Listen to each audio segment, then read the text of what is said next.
Good morning, students. In last lecture, we had completed up to activity number 3. Now, let's learn further. See the activity number 4, part 2. On the way, they saw an old tabby cat. रास्ते में उन लोगों ने एक बूढ़ी टेबी cat को देखा. She was thin and had strips on her fur. वो बहुत ही पतली थी और उसके ऊपर स्ट्रिप्स थे. What are you doing here? asked the donkey and the old dog. Donkey और वो बूढ़े डॉग ने कैट से पूछा कि तुम यहाँ पे क्या कर रही हो. I am too old to chase mice and my master has thrown me out of the house. मैं बहुत ही बूढ़ी हो चुकी हूँ, इसलिए मैं माउस को पकड़ नहीं सकती. इसलिए मेरे मास्टर ने मुझे घर से बाहर निकाल दिया है. Said the tabby cat sadly. Tabby cat ने उदास होते हुए कहा. And she sang. और वो गाना गाने लगी. I am very old, you see. No one cares at all for me. I have no home or house to go. What will I do? I do not know. मैं बहुत ही बूढ़ी हो चुकी हूँ, वो तुम देख रहे हो. इसलिए मेरी कोई भी केयर नहीं करता है. मेरे पास घर नहीं है. अब मैं क्या करूँ, मुझे पता नहीं है. Why don't you come with us to Tuntun town to become a musician? said the donkey. गधे ने कहा कि तुम हमारे साथ टुनटुन टाउन चलो म्यूजिशियन बनने के लिए. Thank you said the cat and join them. Cat ने थैंक यू कहते हुए उन लोगों को ज्वाइन किया. So they walked along together. फिर वो लोग साथ में चलने लगे. A little later they saw an old rooster on the road.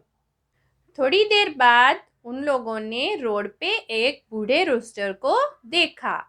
What are you doing here alone, my friend? Why are you not at your farm? asked the donkey.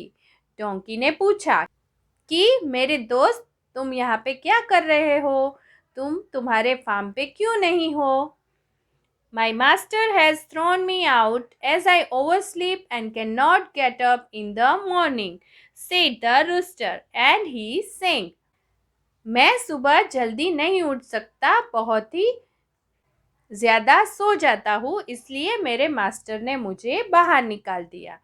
Rooster ने कहा और वो गाना गाने लगा. I am very old, you see. No one cares at all for me. I have no home or house to go. What will I do? I do not know. Come and sing with us.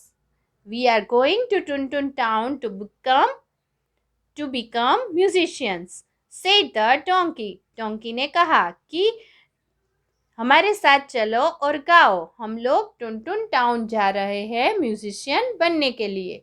I would love to, said the rooster, and so off they went all together. Rooster ने कहा कि हाँ मुझे वो पसंद है और वो सब साथ में चलने लगे. Soon it became dark. जल्द ही अंधेरा हो गया. They entered a forest and suddenly saw a house. उन लोगों ने जंगल में प्रवेश किया और वहां पे एक घर देखा. They went near and peeped inside. वो लोग घर के नजदीक गए और अंदर गए. They saw 4 robbers sitting by the fire and eating nice hot food. उन लोगों ने वहां पे 4 लुटेरों को देखा जो फायर के नजदीक बैठे हुए थे और खाना खा रहे थे. Let's think of a plan, said the donkey. Donkey ने कहा कि कोई प्लान के बारे में सोचो. So together they thought of a plan. So उन लोगों ने मिलके एक प्लान बनाया. Then they got into position and the donkey counted 1 2 3 now. उसके बाद उन लोगों ने अपनी अपनी पोजीशन ले ली और डोंकी ने काउंट करना स्टार्ट किया. 1, 2, 3. नाउ नाउ मीन्स अब. They all sang as loud as they could. वो लोग जितनी जोर से गा सकते थे उतनी जोर से गाने लगे. The donkey brayed, the dog barked, the cat mewed and the rooster crowed. चारों के चारों अपनी अपनी आवाज जोर जोर से निकालने लगे. Then they rushed into the house. उसके बाद वो घर में गए. Crash, boom. One robber saw the cat's eyes and yelled. Crash, boom ऐसी आवाज आई और एक रोबर ने कैट की आइज को देखा और डर गया. Run, there are 2 balls of fire. एक रोबर बोला कि भागो, यहाँ पे फायर के 2 बॉल्स है. The dog bit a robber and he yelled. डॉग ने दूसरे रॉबर को काटा और वो डर गया और बोला. Run, there is someone with a knife. भागो, यहाँ पे कोई है जिसके पास नाइफ है. The donkey kicked the robber and he yelled. डोंकी ने तीसरे रॉबर को किक किया और तीसरा रॉबर था वो डर गया और बोला. Run, there is a ghost who has thrown me over. भागो, यहाँ पे कोई भूत है जिसने मुझे दूर फेंका. द रूस्टर क्राउड, कोकी डूडल डू. रूस्टर ने जोर से आवाज निकाली. And the fourth robber said, और वो सुन के चौथे लुटेरे ने बोला. Run, someone is saying I will show you what I will do. भागो, कोई कह रहा है कि मैं तुम्हें दिखा दूंगा कि मैं क्या कर सकता हूँ. And so saying all 4 robbers ran shouting out of the house. और ये सब कहते हुए चारों के चारों लुटेरे चिल्लाते हुए घर से बाहर भाग गए. I will sleep by the fire, पॉ द कैट. कैट ने कहा कि मैं फायर के नजदीक सोऊंगी. I will sleep under the table, said the dog. Dog ने कहा कि मैं टेबल के नीचे सोऊंगा.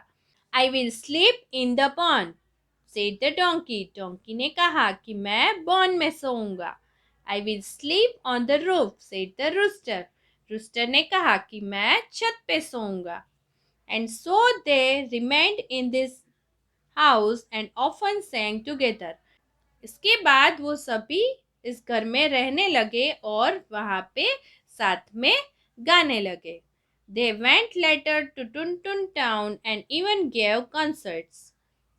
उसके बाद वो लोग टुनटुन टाउन गए और वहाँ पे कॉन्सर्ट्स करने लगे. Activity 6. Read the story again and find out how many times the following words occur. Story जो आगे दी गई है वो आपको फिर से रीड करनी है और यहाँ पे जो वर्ड्स दिए गए हैं वो उस स्टोरी में कितने टाइम्स आए हैं वो यहाँ पे लिखने हैं. So first word is old. So old is used for 13 times. Throne.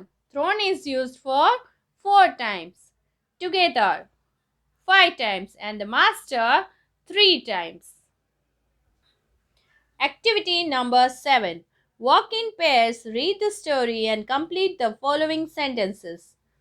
The donkey had worked blank for the farmer for blank. Answer is very hard and many years. The donkey had worked very hard for the farmer for many years. The dog liked the blank to going to Tuntun town and becoming a blank. Answer is idea and musician. The dog liked the idea to going to Tuntun town and becoming a musician. They entered a blank and suddenly saw a blank. Answer is forest and house. They entered a forest and suddenly saw a house. And so they blank in the house and often blank. Answer is remained and sang together. And so they remained in the house and often sang together. Activity number 8. Draw your favorite animal and color it. यहाँ पे जो space दी गई है उसमें आपको आपका favourite animal draw करना है और उसमें कलर करना है. ये आपको होमवर्क में करना है. Now write a few sentences about your favorite animal. My favorite animal. आगे जो आपने एनिमल का पिक्चर ड्रॉ किया हुआ है और उसमें कलर किया हुआ है उसी एनिमल के बारे में यहाँ पे आपको सेंटेंसेस लिखने हैं. ये भी आपको होमवर्क में करना है. Activity 9. Write a few sentences about your favorite elderly person and how they treat you.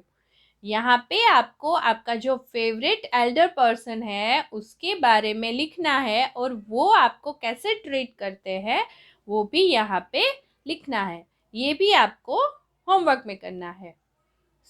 इसी के साथ हमारा यूनिट नंबर 7 टेक्स्ट बुक में कंप्लीट होता है.